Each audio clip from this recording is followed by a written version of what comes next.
Global Radio 99.5 FM. It's Love Jones. It's Love Jones. Check us out as we combine our hit music with a love story. Live with Candy. It's Love Jones. Call in and participate at 326-0271 on Global Radio 99.5 FM.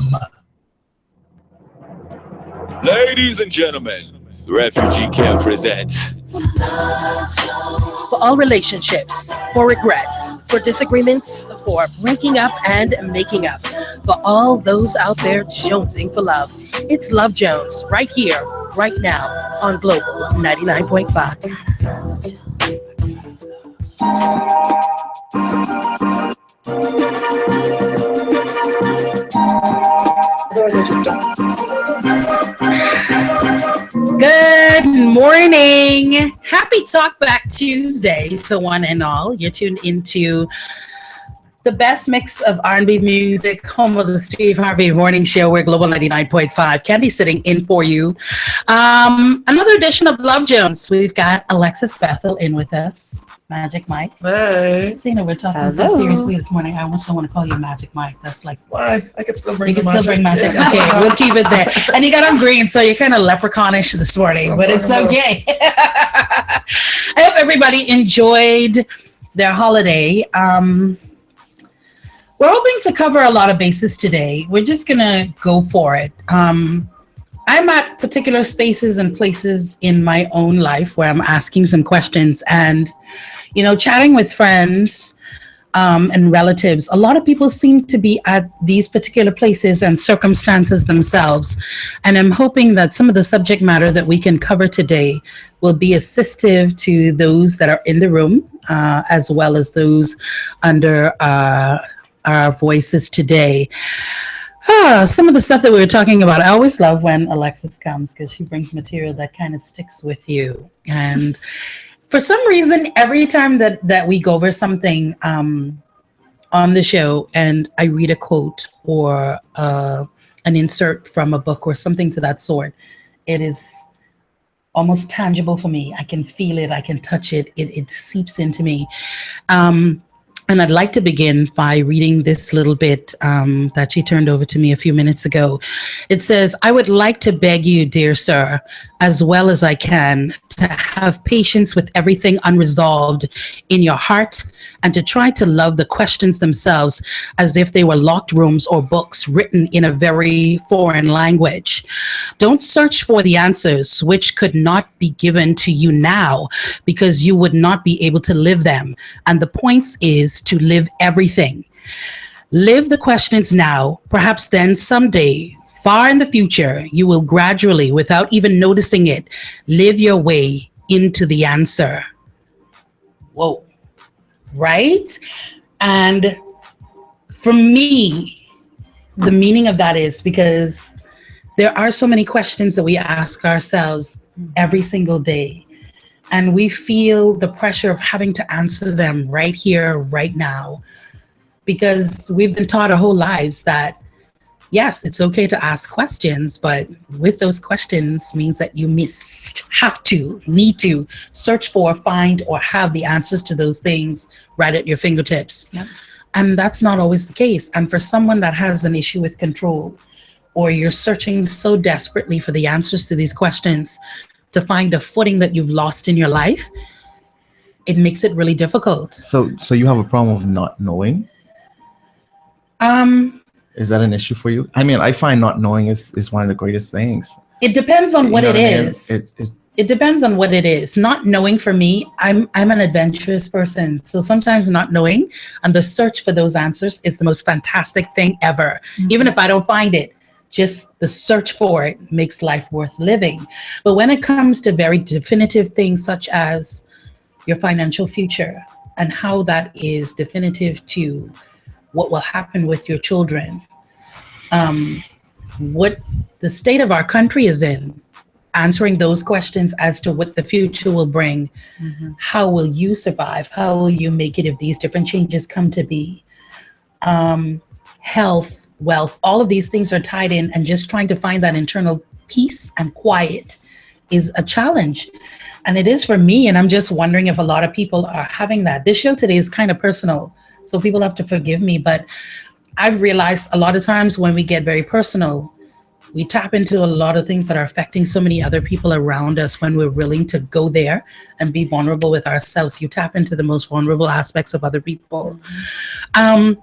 I asked myself this weekend, am I going through a life crisis? Like a midlife crisis? And, you know, I don't know. And it's so funny, Alexis. I text her. I felt like something was, because Yeah, we've got that energy. I felt like something was wrong. So I text her. I was like, hey, what's up? And she's like, dude. And then that's when it started. I was like, okay. And the thing about it is like it was amazing that I felt something was wrong. Yeah.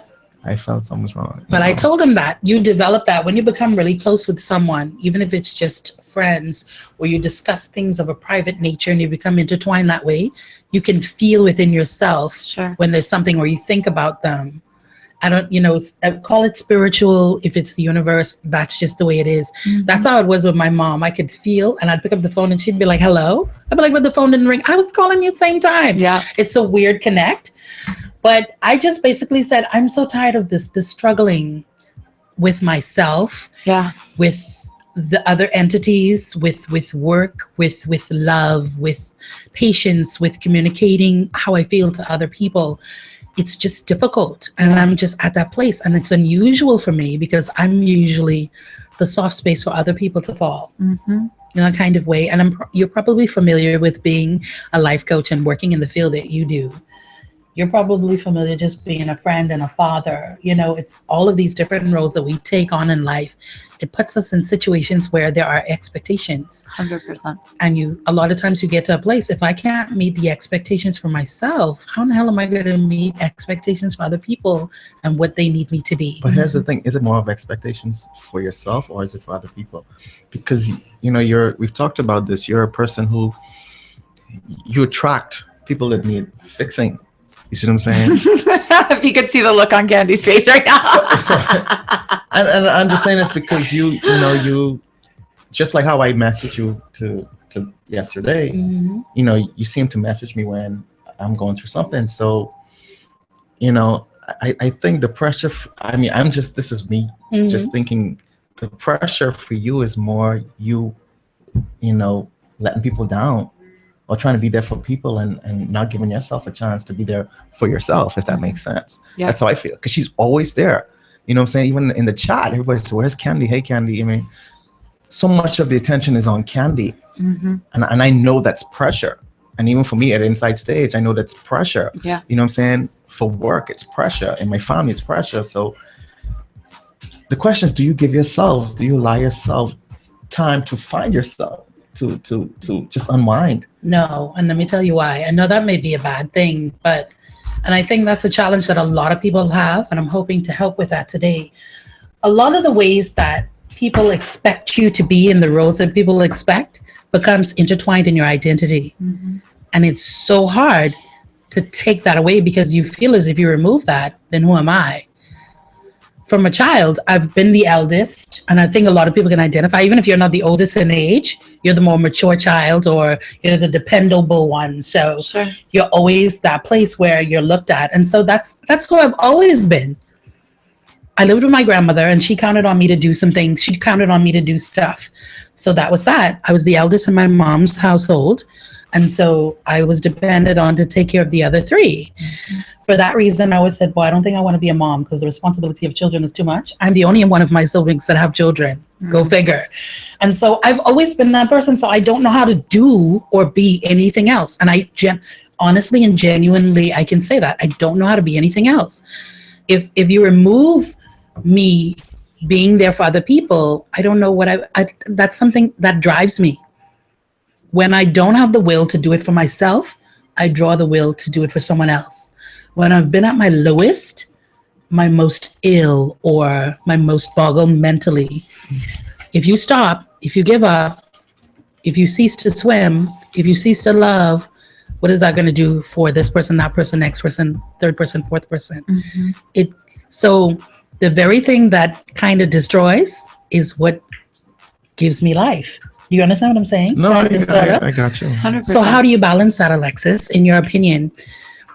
because I'm sure you've heard this story before, Sure. maybe in different ways, it exhibits itself in different ways, but how do you find balance? I have a friend that she's a single mom and she's a grandmother, and it's just her.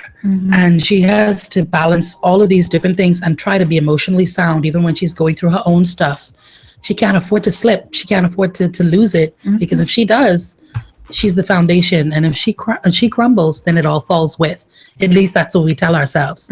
So how do you balance the reality of what you've set up in your mind as your truth, basis what truth actually is? Yeah. There's a lot of different things coming up for I me know, as you're you see speaking that. right now. And yeah, I'm just trying to think kind of where to start, because I had a conversation. I was just on the phone with my best friend before I was coming in here, and I was talking to her, and I've kind of been in a similar place. I'm kind of exhausted, and I don't even mean, I'm used to working hard. If I have to work a 13-hour day, then I do that, that's what it is. But emotionally, I'm kind of exhausted. Yeah. And there's a difference there, It is. right? And she was kind of giving me a kick in the butt, which I needed. But, the other thing I was saying, I was like, I'm feeling all these different emotions and all these things. And I was like, what if it's just, going back to the conversation that you and I had a couple of weeks ago, what if it's just okay right now to feel those things, to feel things that don't feel very good, Right. even though, the desire is to get out of the things that don't feel good, to push past the things that don't feel good, to keep moving, keep going. And I was like, and I thought about it, I was like, where does that get me? If I just keep going right now, and I don't mean keep going like getting up and going to work, right? Yeah, I I'm know going what to you keep it. mean. But if I just keep fighting what I'm feeling right now, where is that going to land me a month from now, 6 months from now, right? So kind of taking the time to, or not even the time, I don't even know that it's time, but mentally allowing yourself the space to just feel whatever it is that you're feeling. Right. The other thing that came up for me when you were talking was, you said, but if I'm not this person to all these other people, then who am I? Right. And my question, like the immediate thing that popped up in my head was, okay, well, who are you? But you have to answer that, right? And you don't have to answer it here on air. That's up to you. No, I don't see. The thing with it is, like I've always said, I think people have to understand, for me, this show is more than just a show. It's more than just time on air. It's very personal to me, not just because of my own life experiences, because it's kind of a voice of people that write into you. It's people that talk to you every day, friends, family. It's all of those things. And we search together to find the answer. That's what this show is for me. Sure. So it's very personal, and I take it to heart, everything that comes with this. And so for me, I have no problem exposing myself in those ways, because it means that much to me. Because just as I'm trying to help other people find their way, I don't want people to think that I know everything. Sure. Far from it. I'm in an everyday struggle and search just like everybody else. And it's through the things that I struggle through, get past, I allow those emotions to wash over me. When I get past those things or through those things are the tools that I use to help other people. Of course. So when there are times like this, I don't run from them. I accept that this is what I'm feeling. This is what it is. Because when I get over, because I'm confident I will, but I'm just feeling just all in it right now. Yeah. But when I do, it'll give me that boost, and I'll get up and I'll go again. But I'm having a problem with identifying right now, to be honest. I've always been a mother from 20. I've always been a hard worker. I put myself through school. I've always I never was afforded the opportunity to just stop. And quite frankly, I'm afraid of what will happen if I stop. I'm afraid the dam will break. I'm afraid to stop. That's the honest truth. What? Everything. If I just put the balls down and just stop, I'm afraid that either A, I will lose the will to get up again, to be quite honest, Okay. or other people around me won't function. And I know that probably takes away a lot of other people's strength. Because if you don't have to function without allowing somebody else to be in the operational ding, yeah, that light bulb went off just now. But I I mean, hate when that happens. I love when But that happens.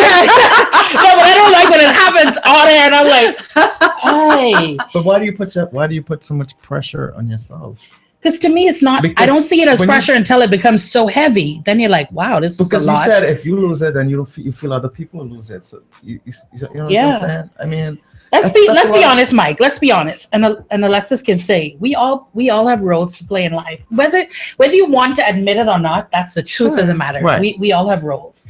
In your circle of friends, there's the idiot, right? And I don't mean the idiot like I get what you're blah, saying. blah, blah. Yeah. I don't mean the blubbering idiot. I mean there's that crazy firecracker in the group. I mean, if you're fortunate, there's more than one, but there's always that one that you can count on to call if you're feeling like crap. You can call that person and you know they're going to draw a laugh out of you. They're going to make you smile. They're going to say something crazy to boost you, right? In that circle of friends, there's a voice of reason that's going to say, now you guys cut the crap out now. You've got to get serious and focus. It's going to be that person, you know? And so there are so many different, and I think that's what it is in our circles, our families. There are people that play roles, even in our groups, whether it's WhatsApp, whether it's Facebook, there's always role players. And for me, I've just kind of accepted my role. And like I said, if I don't play that role, I've been typecast now. Mm-hmm. So if I wanted to get out of that role, what else? If you take away, to me, those things are essentially who I am.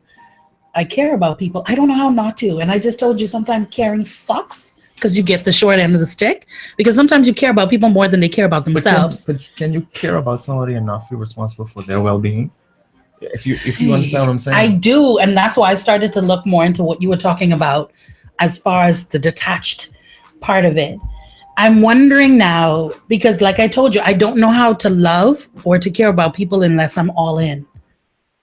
Like, even if I don't know Alexis like that, if she came in Inside Stage where we're all a part of, and she said, I'm feeling this kind of way, I would feel compelled to, you know, say something to make you feel better. That's just me. I can't help it. And the thing is, I mean, that's a beautiful thing, right? That like to be compassionate or to be deeply empathetic is a beautiful thing. There's nothing wrong with it. And I agree with you in the sense that we all have these kind of, you know, my mom said, she always said, the day you came out, you had a personality. The day your brother came out, like he had a different personality, totally different. You look at our, like when we were 2 years old and getting like scorecards and all these things and just what they'd write on a comments, like it was there, like that was there. Right. I'm like you, like I'm going to take responsibility. I'm going to protect people. I'm going to fight for them. I'm going to do those things. That I believe is part of who I am. How I choose to go about that and what result I expect from it is completely within my control. Yeah. And that is where we have to draw the distinction, right? You're always going to be somebody who cares. If you see somebody needing help, your instinct is going to be, what can I do to help? Right. Right. But another way to look at it is, you know, to Mikey's point, like how much are you helping? If you're fully taking on somebody else's load, how much are you helping if you're releasing the expectation that they could do it on their own, right? If we're taking that responsibility away from somebody else and putting it onto ourselves, A, is it sustainable? B, is it healthy? And C, is it even a good thing to do, right? I think of what, for whatever reason was coming into my mind, my brother had his 32nd birthday the other day, and I've literally never, I called him, you know, happy birthday, everything. I've never seen him sound happier in my entire life. He's an introvert, but he's a great guy. Like, you know, all those things. He has an amazing job now, just bought himself a new car, bought himself a condo, doing so well, but he just sounded happy. And I remember 3 years ago, maybe 4, he was still living with my parents, and, you know, I hope he forgives me for saying this, but he was drinking way too much at the time. He was in a really bad place. Like, you know, I won't go into his life, but he was in a bad place. And I remember my mom being paralyzed. She was like, I cannot kick my child out. I cannot send him out of the house. I cannot do all these things. And I said, keeping him and allowing him and enabling him to live the life he's living, it's destroying him. And she was, she was like gripping at it. We talk about control versus surrender. She was like, I mean, it was so painful. And my dad finally said, you drink one more time in this house, you're out. And my dad said, you got a week, get out. Right. And he was out. And I see him now. And I knew, and I was telling my mom, I was like, you have to do it. You have to do it. You have to do it. But I'm not a mom, right? So my ability to say that or to reason with, especially with a mom, to, you know, risk or do what she feels is risking her children, it's, you can't, right? Like even if you are another mom, you still can't convince a mother of what she should do. All I'm saying, and the reason that I bring up that point is because, you know, from an outside perspective, I knew what needed to happen. He needed to learn how to live his own life and stand on his own 2 feet. And literally he is a different human being today. Right.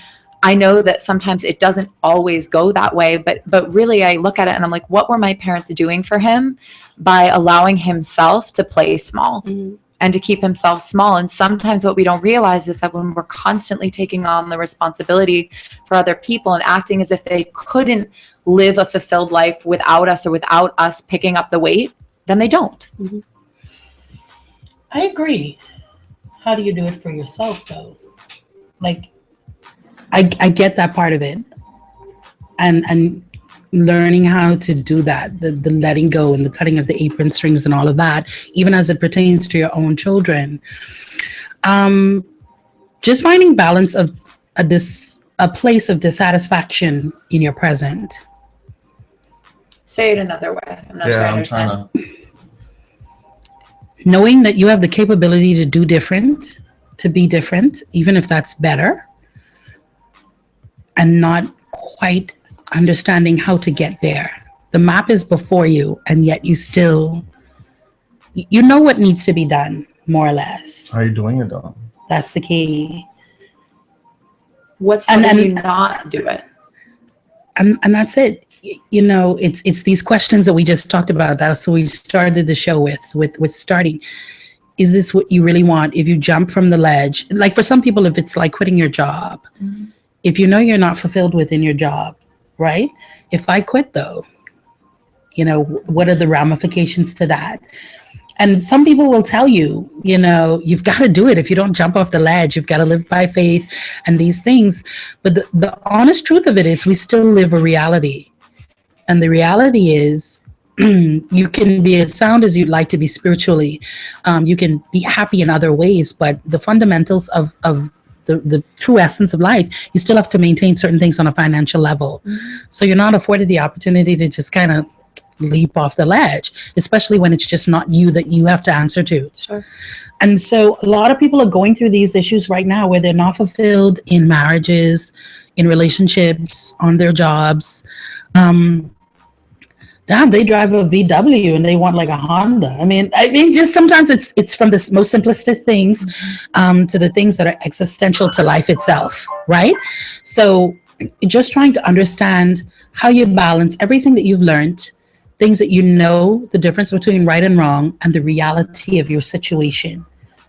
How do you balance making the decisions that are right and sound versus the things that are truly to the essence of your happiness? Is there an answer to that? Because you know, what struck me was when you said making a decision that's right and sound. Yeah. When you talk about jump and when you talk about making decisions that could... The oxymorons, I get it. I get it, the oxymorons, because jumping and leaping is not necessarily sound. Yeah. But at the end of the day, like Alexis was just saying, had dad not leaped or pushed, sometimes you have to be pushed. Had not he been pushed, would he have been in the place that he's at now? We have no way of knowing to say if he wouldn't have just woken up one day in parents' house and be like, you know what, I'm done with this crap. This ain't leading nowhere. You're not sure as to say what is done from what isn't done will lead to X, Y, or Z. But you have to do something. Life isn't about, you just can't stand still. There has to be some kind of evolution in one way or the other. Can I tell you what? I think the last time you and I we were here, and I was telling you about a situation with my sibling, and that conversation. Yeah, that was a deep one, Jeff. That changed me. Oh. That and I'll tell you why, because I was able to identify what my issue was. I realized that I was a people pleaser. I realized that in all my relationships. Yeah. You know, so that was something that I had to change. When I say change, that's something I had to work on. You know what I'm saying? So I'm still in the process of working on it, but it has helped me so much, even in my marriage, even with my kids, even dealing with my coworkers, the employees. I've had to I had to learn to say no. Yeah. I'm now not responsible for your happiness. Child, that's a big one on the whole. That's a big one. That's huge. All right, we've got a caller on the line. Thank you so much for calling Love Jones. Good morning. Talk back Tuesday. Candy, what's up? Hey, honey, how are you? Everything cool. Mikey, what's going on, babe? Hey, what's up, guy? Everything cool, man. And your guest, Alexis, right? Yes. Hi. Hey, how you doing? Good. How are you? Everything's good. Listening to you talk about your brother and how, he was staying at home with your parents and everything at one point. Kind of remind me of my situation because in the past year and let me say about 2-3 years, I've been going through like a lot. Candy, them, they know what the deal is. Mm-hmm. And, it's like when I had, it was a point when I had to move back home to my parents as well. Mm-hmm. And, I was there, being on your own for so many years and then, you hitting a point in your life where everything is kind of going downhill. And then, you kind of hit this midlife crisis and you look at yourself and be like, what did I accomplish in this time?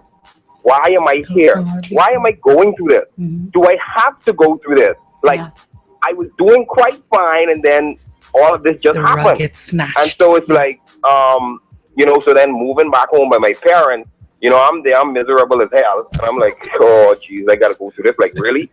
And then, it came to a point where my stepdad was like, you're almost reaching 40, bro.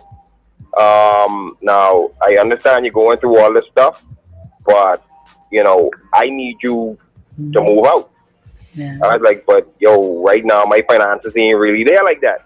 So he's like, well, I went through the same thing you're going through right now. I've been through that already before, but you have to make it up in your mind that you are going to make it. Mm-hmm.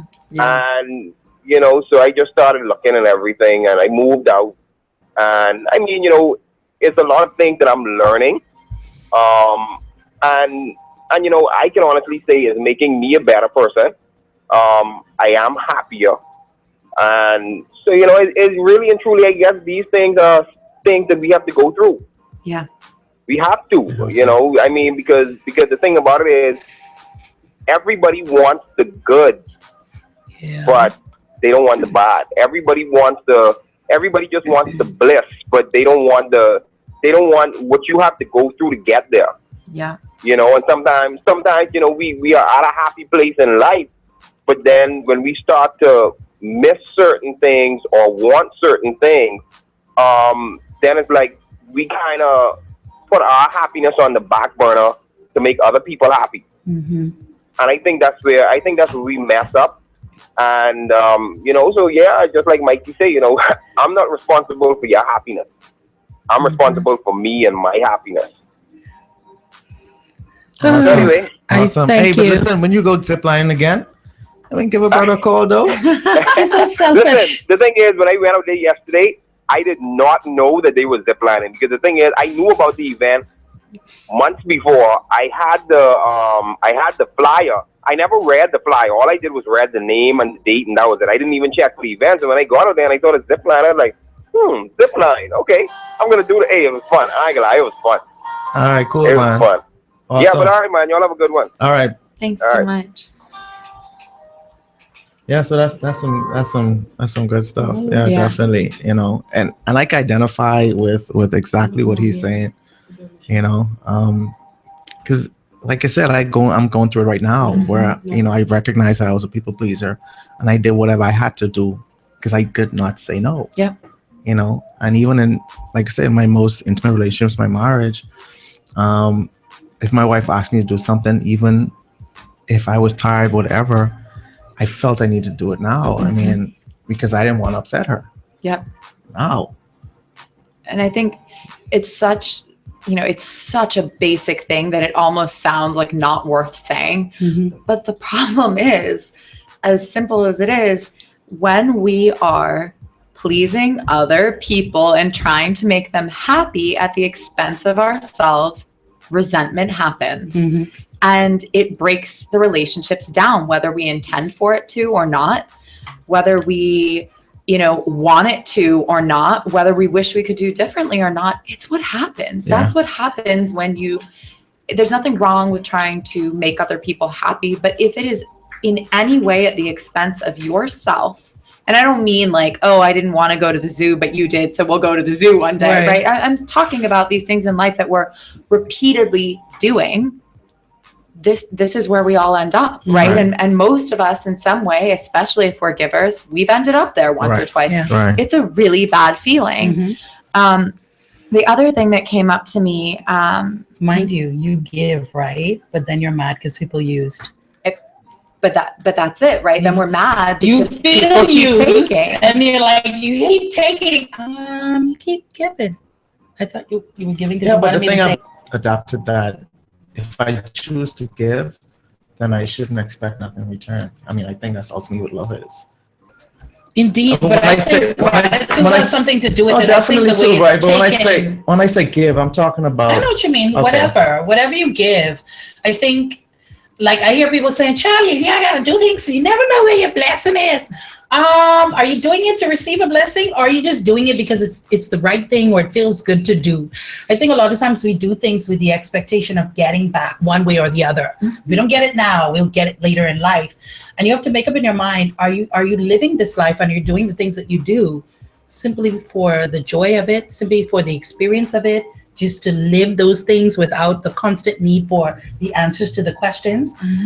You know what I mean? Are you going to do that, or are you going to kill yourself trying to figure out something that people have long died trying to figure out, and yet the questions still remain? Yeah.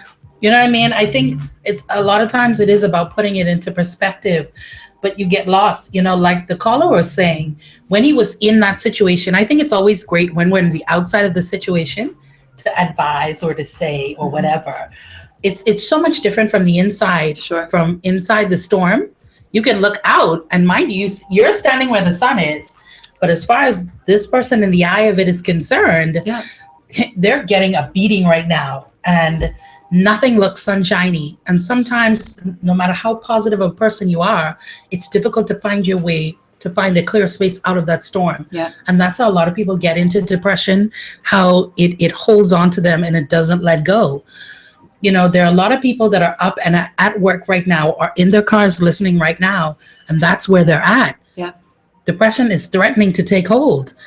Or those feelings of sadness, they threaten to override every other thing. And sometimes it's as easy as a kick in the pants from a friend. It's as easy as reading something inspirational that changes your mindset, or the meeting of the minds as we do. And other times it's not so simple. So we have to find a place or go through some exercises or things that we can do on a day-to-day basis where we keep those things at bay. So I think that's a bit of the question that we need to find out now. Because you hear words like crisis, midlife, like those are the things that spark fear and dread in you. You were saying something, I think, about the caller. It was something that there was something he said that really struck me. And he said, you know, when he was there, and I mean, we all do that. We get in a bad place, and we, even if we don't want to feel sorry for ourselves, like we get a little bit victimized, like we just do, right? It's part of it. And, you know, and his stepdad said, look, it's time to go. And he said, well, you know, I'm not doing that well. We can really get ourselves into that place. And I am not underestimating in any stretch how difficult those positions can be. But the other thing that I've, you know, realized, having been in incredibly severe depressions before, and at a time, especially the first one, when I didn't have the tools to really get myself out of it, and ended up in it for about 2 years, and it was awful. But, you know, what I've realized now is, as we see ourselves slipping, or we see ourselves going down that place, and this, you know, however this sounds, the power of positivity. And I know that seems like a cliched, whatever, but what the caller said was, he said, I had to make up my mind that it was going to work. If you make up your mind, like for you right now, right? You're like, well, I don't know if I do this. I don't know if I leap. I don't know if I, whatever. If you truly make up your mind, and I don't mean just one day, you're like, yeah, it's going to work. Like if you really, really decide you're going to make it work, you will make it work. That's not an easy thing to swallow. And it's not an easy thing to necessarily just believe. Sometimes it takes some thought, some deliberation, some work.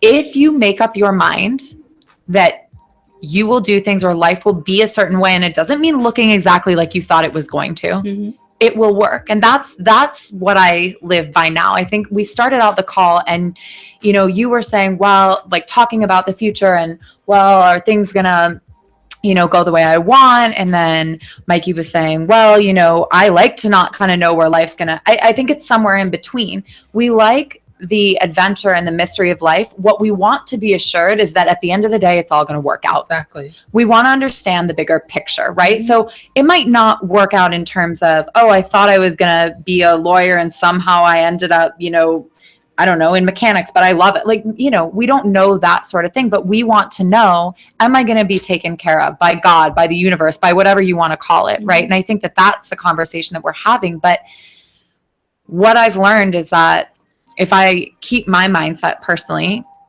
and I've seen the power of mindset with myself, with my clients, that it's going to work, we will make it work. It doesn't mean that it's not going to be hard. It doesn't mean that there's not going to be days that you're like, I just don't want to do this anymore, and you want to crawl into a hole.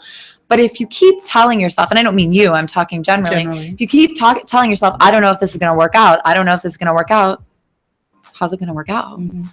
Right? So it's kind of I guess what you tell yourself, your thoughts, it stuns you from acting, if that makes sense. So sometimes it does. The way it feels as if, I don't know why that particular thing came to mind. I was listening to what Pat was saying, and something came to mind. I remember this Bible story, like the 7 years of plenty and the 7 years of famine, right? And you don't miss it being the famine stage, like that part in your life where it's like, okay, it's been a couple of years of this BS now. I'm all the way done. Like, when is the happy gonna come? It's like, I've been struggling, I've been fighting, I've been moving through, I've been pushing. When is the cloud lifted? I think for some people, that's what it is. It's not about not being happy or satisfied with the things that you have.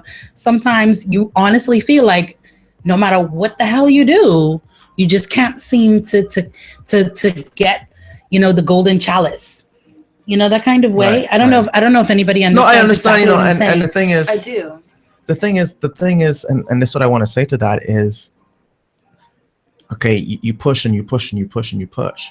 Do you ever sit back or look back and look at what you've been doing and wonder if there's something about what you're doing needs to change? Do you ever do that? Sometimes it is that. Now, some people don't ever break from routine. We talk about the jump in, right? Yeah. We talk about, okay, this doesn't seem to be working. I still want to achieve this, but do I need to do something different? You see what I'm saying? I mean, I think that has to be a constant conversation you have to have with yourself. Mm-hmm. You see what I'm saying? Like for me, I've rerouted. I've never been someone that has been afraid to do different. My God, I've lived in Los Angeles. I was in Barbados for a while.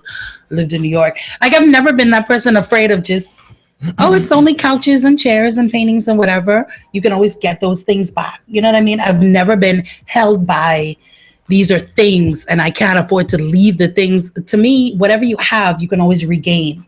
That's the attitude that I've had, because if I didn't, I would feel so like every time I had to move and I had to leave things and start again, that would be problematic for me. So I've learned that things are things. It's the people in your life, regardless of where they are and the experiences you have within yourself and that you're able to take with you. Those are the definitive things in your life. But at the same token, it's like you move, you change, you reset, you do things differently, you change your own mindset, you change where you are, how you are. If it means changing a job, getting out of an unhealthy relationship, you make all of these different changes and moves, and you're like, well, maybe. I want to ask you another question. Go ahead. It's just, maybe it is me. You start to ask yourself that question. If I've changed all of the other pieces on the board, the king, the queen, the jester's changed, I've changed everything else on the playing field. The only thing that's the same is me. And yes, I've changed my mind. I've changed my clothes. I've lost weight. I've gained weight. I've cut my hair. I've grown it long. I've done all of these other things. What else can I do? When you said, okay, you made point that, you don't mind different locations, you've changed jobs and all that stuff. Have you ever evaluated the people in your life? I have, and that's not easy. Because you said, you listen, my circle used to be big as this, and I realized, what's the point of all of these people? I feel that's important. That's very important. You definitely need to. I think that's one of the grandest things that we don't do. We'll change where we are. We'll be in a nomadic state, but we'll take all of the people, we'll drag them along with.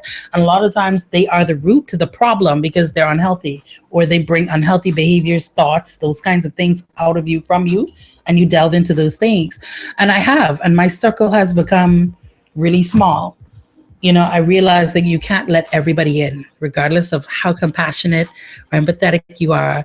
You cannot let everybody into your inner space, that sanctum of who you are. You can't, because not everybody means you good or comes to be that permanent space in your life. There's something to learn from everybody you meet. Though. I agree, but they're not meant to set up shop in your life. Not everyone. Not everyone. The other thing that was coming up for me, and you kind of hit on this, but you said, I'm so willing to do different, right? Mm-hmm. And then the question that popped into my mind was, are you willing to be different? I know, I thought about that. Are you willing to be different?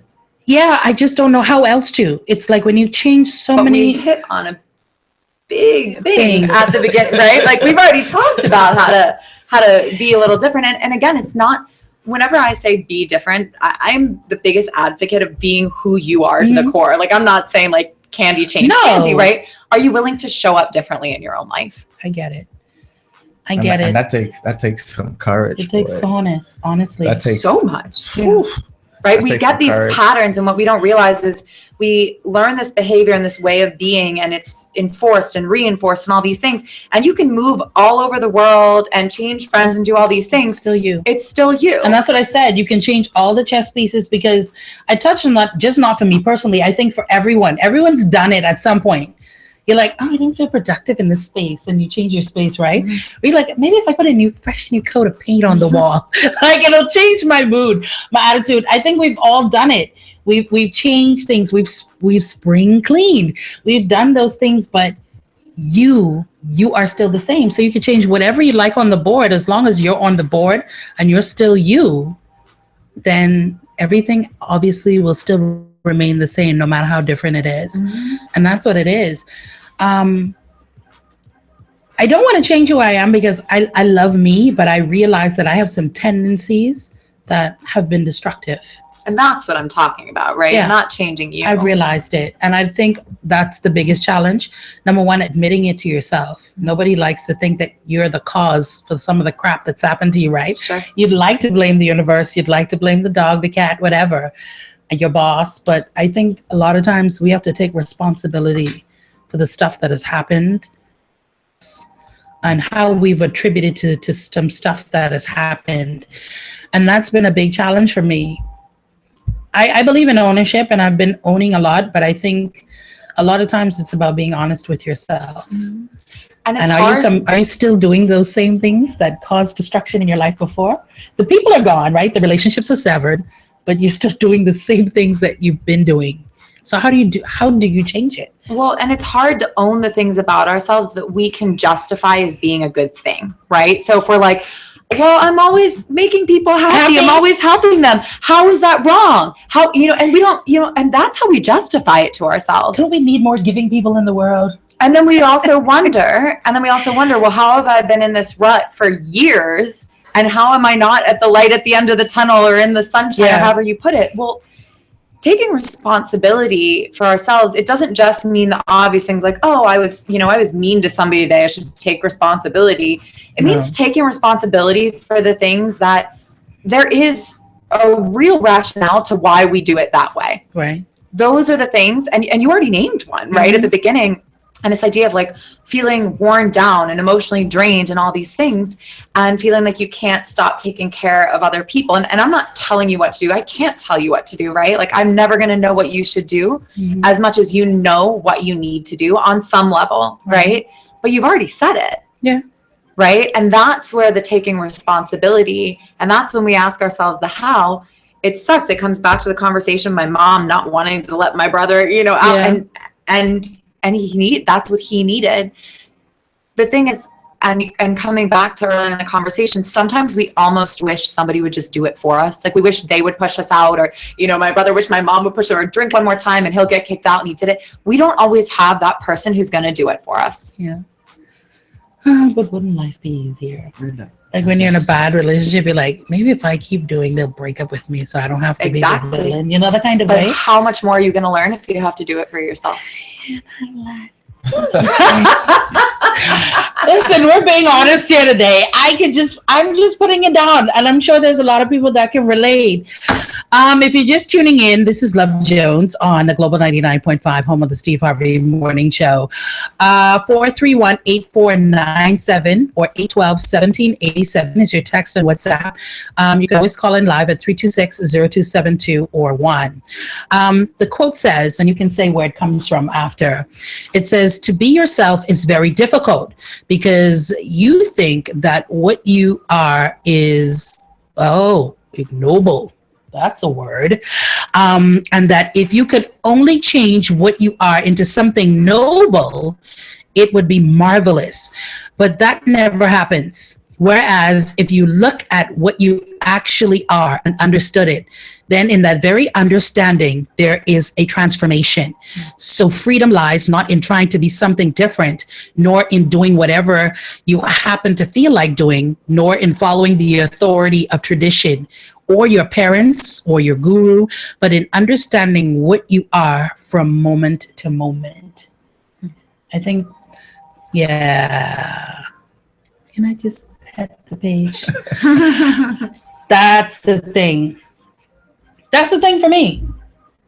It's the evolution of moment to moment. I have to learn to give up control.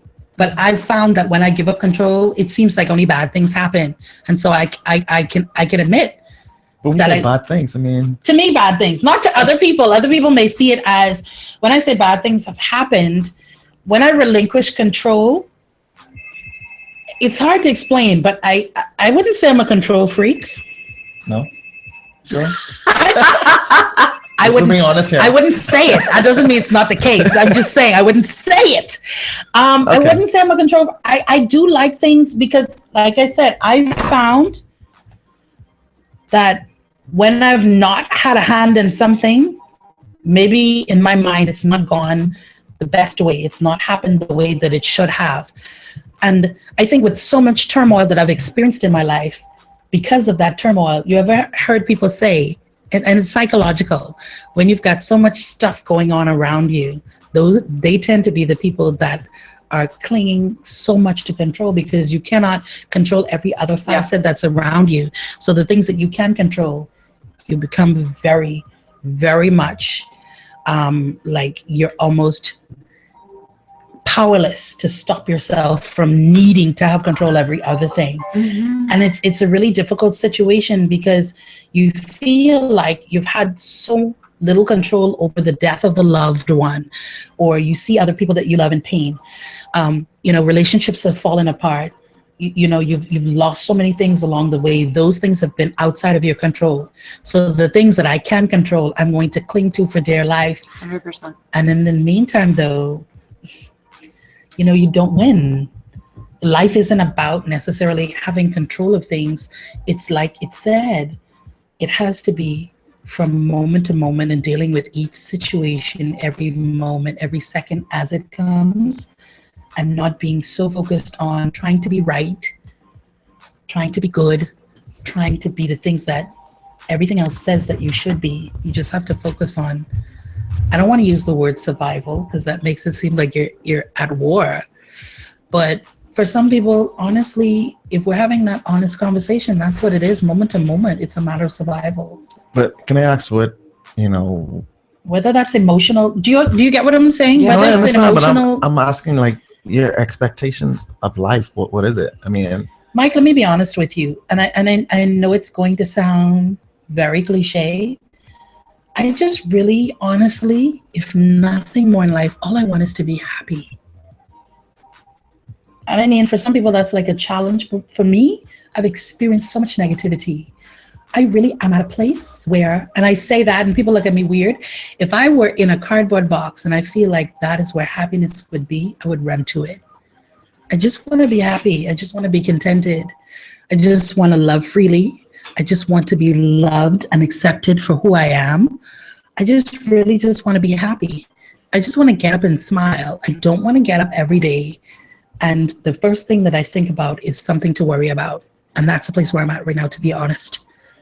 I'm always worried about something. I can't tell you the last time I woke up and I just smiled and I felt contented in my skin. And I know a lot of people can relate, but I'm just being honest. That's why I said today's really personal for me. I don't know the last time I got up and I just wasn't worrying about something or the other. I just would like to be at a place, and that doesn't mean swimming in money. That doesn't mean living in a big grand house. That doesn't mean riding a particular kind of car. I just want to be happy. You know, I think everyone just wants to be happy. The difference is what people think will make them happy. What is happiness to you? Right? So some people are like, well, if I have a $5 million house and all these cars, then I'm going to be happy. Yeah. And some people are like, well, if I have somebody who loves me, then I'm going to be happy. And you know what we think will get us there differs, but that's what we're all looking for, right? Absolutely. And you know, the question that we have to ask ourselves is, are we willing to shed the things that don't?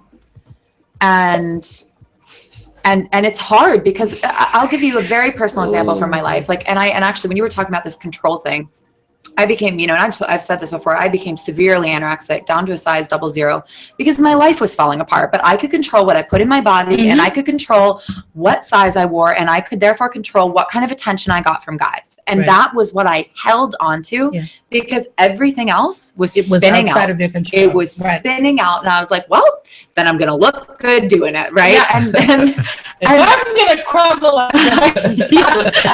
Right? Yeah. And but honestly, and so even now, like, you know, I mean, I'm so far beyond that, but even now, sometimes when I feel like my life getting shaken, I'm like, I'm just gonna, you know, lose 10 pounds or do whatever and do this, and I go back and forth. And the thing is, if like the yogi me looks at myself and looks at my life, and you know, that kind of text that like I so deeply understand on like a yogic level, I know that losing 10 pounds is not going to make me happy, but there's still the part of myself that won't release that and shed and not try to lose the weight or do whatever. We know the things that are not going to make us happy, but they make us happy in an instant or in a moment when things don't feel complete or they don't feel full. And so the question is, and I ask it again, is, are you willing to shed the things that don't make you happy? That's the key. That's the question. Yeah. I'd like to say yes, but the truth of the matter is, I think we'll all do it just to a certain point. If it's someone that you love in your life and they drive you crazy, you know what I mean? Or it's something like that, you're not as easily ready to relinquish those things. So it's the fear then. The fear of what? Sometimes it's the fear of unknown. I mean, for some people, someone just said to me the other day, and I asked the question, I said, you're an intelligent person, like, you know better. You're saying to me all of the things that are wrong with this relationship. You know, all of the people that you continuously get into these relationships with, you saying that you know better. You're identifying that you're doing something wrong, and yet you keep doing it. And, you know, she said to me, I realize it, but I don't want to be alone. Right? And for a lot of people, for that particular instance, it's that fear of being by yourself. Yeah. Now, in a world with billions and trillions of people, you're never really alone, but we quintessentially understand exactly what this person is saying, you know, and that feeling of having to start over, for some people, that fear grips them in a different kind of way. For some people, it's starting over maybe on a new job. It's starting over in a new city. For some people, it's pressing reset on life. And it goes back to... You hear people say, why won't you do it again? Like, I don't want to have to get to know somebody all over again, and they get to know all my quirks and stuff. The question is, starting a new job, is it really going to make someone happy? For some people. You think so? For some people it is. They're sitting crunching numbers. For me, it did. Yes. And that's what I'm saying. I left my career and I started something else. And for that. Because you did something that but that career was tied into so many other things, that being in touch with people and the spiritual aspect, it wasn't just a job. And see, that's what some people don't understand. It's not just a job, like to say, okay, I don't want to work to Royal Bank. I'll now go to Scotiabank. And not that. I'm talking about a whole revamping, like getting into the job or the career that Alexis was talking about being in before versus what this is. And I'm sure there was a lot of naysayers saying Oh my this God. versus yoga. Right, and, What? and that's the point I'm trying to make, because you hear people about, okay, if I have another job, I'll be fine. But are you going to do what you really want to do? Are you going to do that's going to make you really happy? And that's the thing. That's an And for individual some people, decision. for some people, it is the career. Like, and there are some people that are like, I'm happy enough at my job. That's not what's keeping me from being happy. Mhm. If your career is really keeping you unhappy, then, you know, you need to reevaluate. And the thing is, there are so many people that are like, are you seriously leaving this? You just finished your master's 2 years ago. You're going to go become a yoga teacher and a life coach on some island.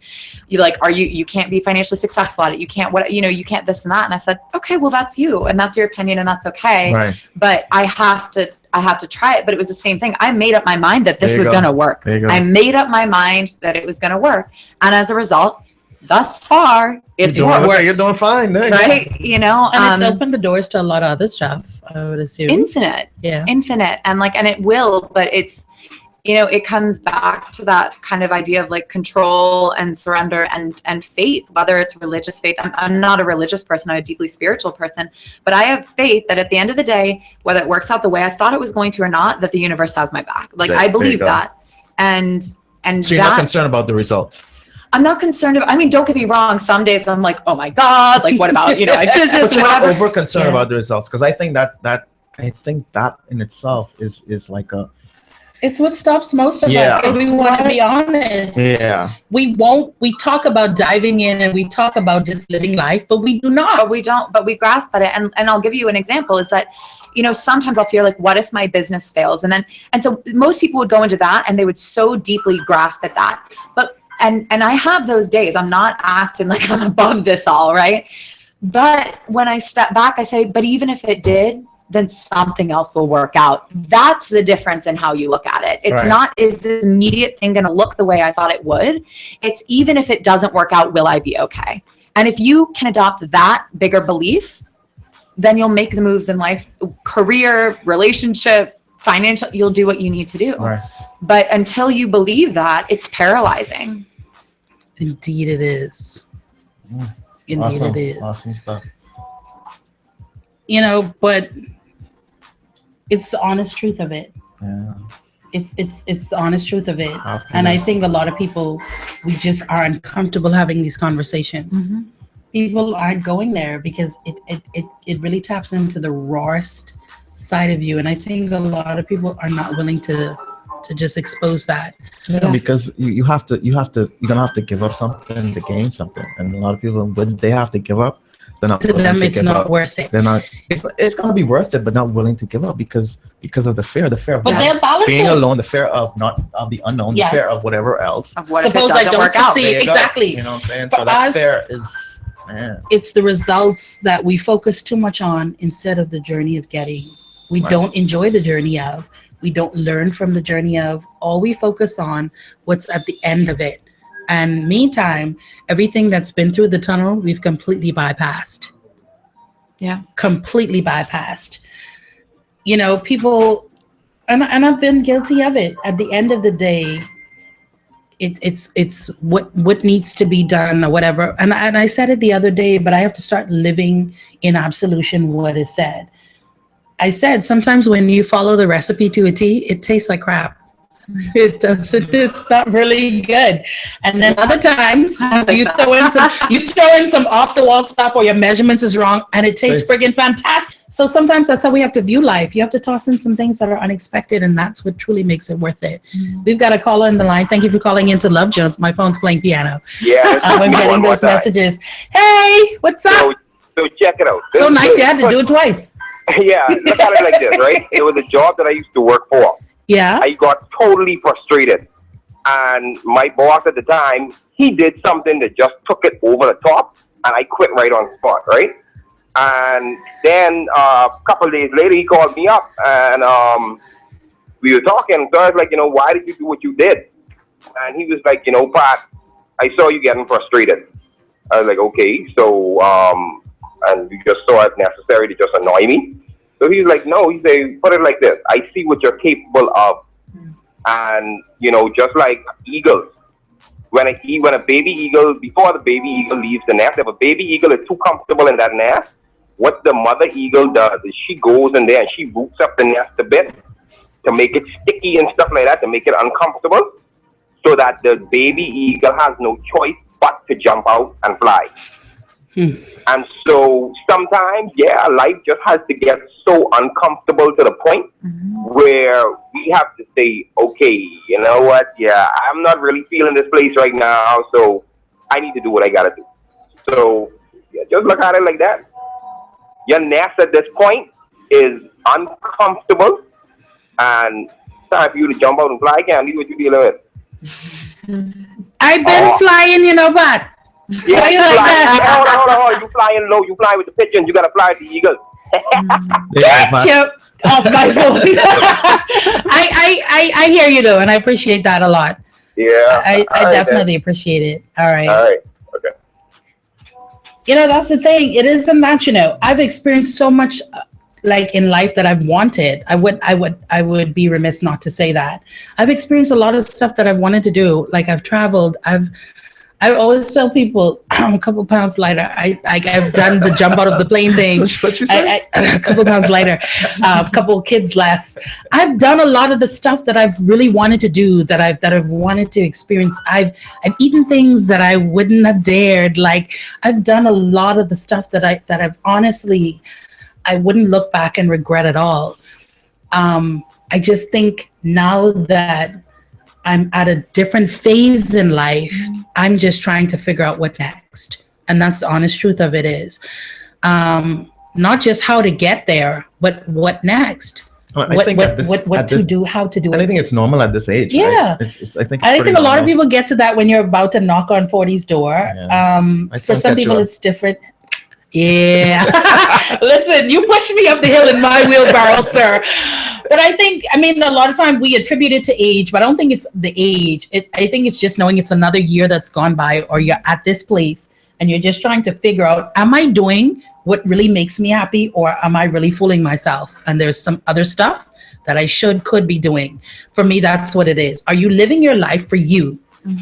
Or are you living the life that other people feel you should live? Or are you living it to make sure that everybody else is good? These are just the questions that I've been asking myself. And to be honest, I think I know the answer, but it's just coming face to face with it is what it really is. Yeah. Woo!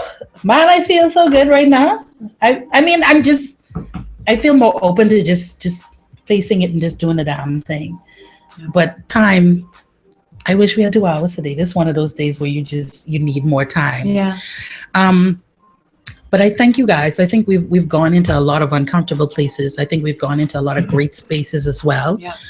And I'm just hoping that with some personal things that we've divulged today and asking as well as answering some stuff, that we've put people in a space where they're willing to go there with themselves, as well as have these honest conversations with people in your lives to figure out, like, we're together, but should we be?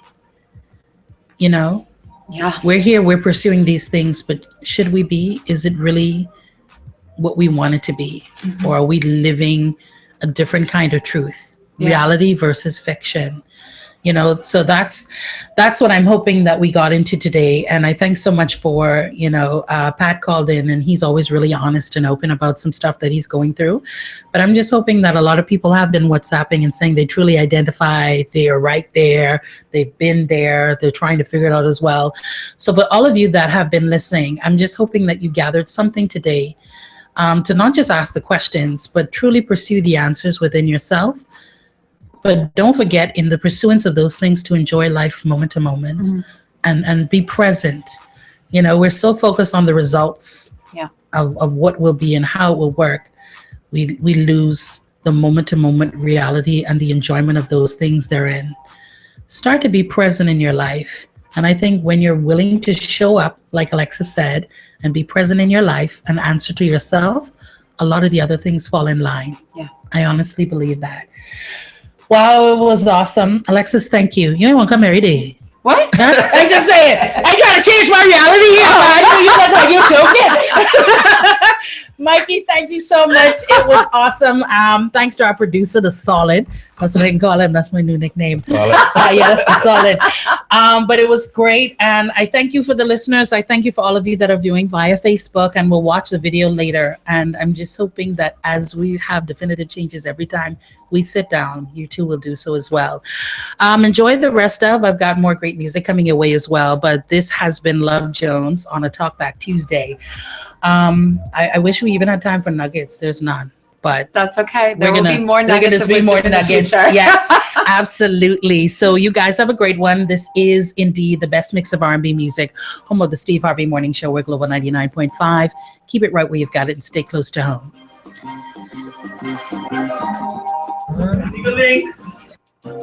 I couldn't even, like, today.